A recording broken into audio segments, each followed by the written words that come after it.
Guys welcome to our new blog. आज हामीहरू असार 15 गते धान रोपिरहेका छौँ। अब हेर्नु होला हामी कसरी एकदम रमाइलो भइरहेको छ। एकदमै रमाइलोको साथसाथ काम पनि गरिरहेका छौँ। ल हेर्नु होला। उता चाहिँ रोपाइ गर्दा गर्दा यसरी भिजिसकेको छ। रोप रोप। यता अर्को साथी पनि हुनुहुन्छ यशोदा सेठी। उता मम्मी हाम्रो हजुरआमा, उता भाउजू।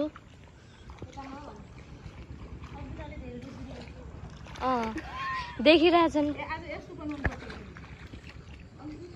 एकचोटि रोपाइ गर्दाखेरिको गाना गाइदिनु न।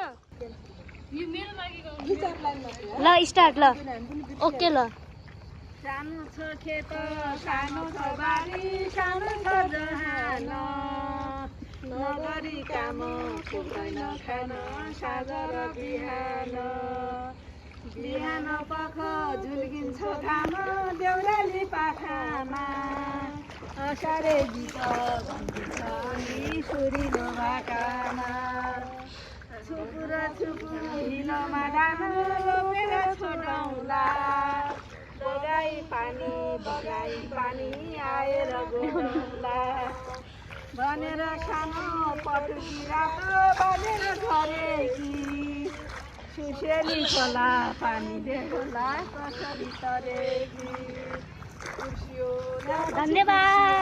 धन्यवाद। के भन्ने बजै आज क्याम्पस होलमा हाम्रो रोपाइँ सुरु भएको छ। यस रोपाइँमा विभिन्न पदाधिकारीहरू चयन गरेका छौँ। त्यसमा अध्यक्षज्यू उहाँ सदस्य कोषाध्यक्ष यस्तो बोल्दैन अनि लास्टमा तपाईँहरूले रोप्न चाहियो भने हाम्रा यी प्यारो नातिनीहरूलाई सम्पर्क गर्नु मात्र हामी बुढाबुढीलाई तिमीहरूलाई त बढी चाहिएन 1000 दिनको 1500 भन्दा 600 मा त कति आउँछ न आउँछ दिनको 1500 तबसम्म त रोपाइ सकिन्छ होला। बिहाको दिन दक्षिणा नदिनु होला उहाँहरूलाई रोपेको 1500 दिनु होला भन्दै रोपाइँ सकिएको लास्ट दिन रोपाइँ फाइनल भएको दिनमा यो धानको भकारी हाल्ने भन्छन्।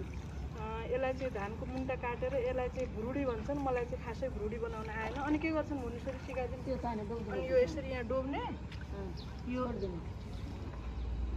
पहिले यत्र उत्र अरू मुठालाई हाल्नु रे अब जाने नै हामीले उतो याद भएन भइगयो त्यति।